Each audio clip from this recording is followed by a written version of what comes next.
Good evening. Tonight we're showing you a film that's generally regarded as one of the great masterpieces of world cinema, Satyajit Ray's Panchali, or The Song of the Road. It was made in 1955 in India, but 30 years haven't dimmed its power to move us. In a way, it's only increased it, since we seem to have forgotten the kind of simplicity that is its hallmark, but is yet so very difficult to achieve. Amazingly, it's his first film.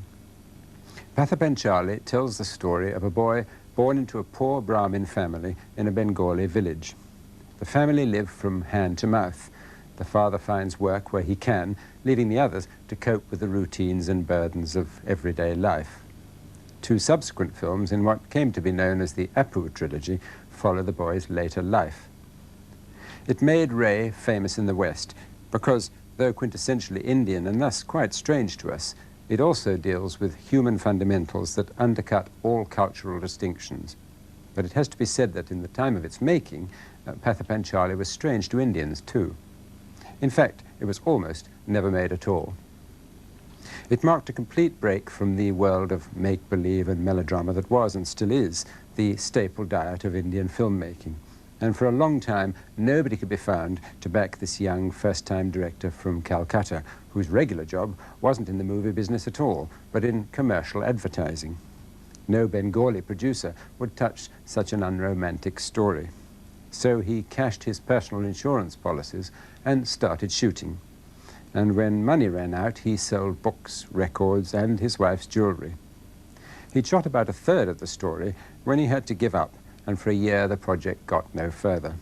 Then someone told Ray to go and see the chief minister of West Bengal, who knew the book on which Panchali was based, and immediately gave him government funds to complete it. Even then, the film was not released for several months, before being reluctantly accorded a 6-week booking.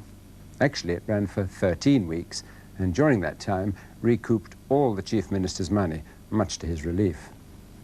Later, it was proudly sent off to the Cannes Film Festival, where it won a prize as the best human document, despite the fact that more than one leading critic walked out of it, thinking the film too artificial and slow. The pace is certainly different from Hollywood standards, but though the actors are not real villagers, there's a sense of truth about their performances that seems now to be completely natural, like those of the players in De Sica's Bicycle Thieves, a film which the young Ray had much admired. In fact, Panchali, though it came like a bolt from the blue to most Europeans, was really an Indian version of Italian neorealism. It had a foot in both Eastern and Western camps, since Ray was a man steeped in his own culture and that of both Europe and America too. He'd not only studied films in Britain as well as India, but also literature, poetry, art and music. He's often been called India's Renaissance man, a writer, artist and musician, as well as a filmmaker. And even with this first film, his wide sympathies were evident and his understanding of the medium astonishing. Panchali has the purity and grace and human sympathy of a really great film, one concerned with telling the truth about a tiny microcosm of the world in a way which illustrates something much larger in scale and is relevant to all of us. But let me end with Ray's own words. They were spoken about his films in general, but are particularly applicable to Panchali.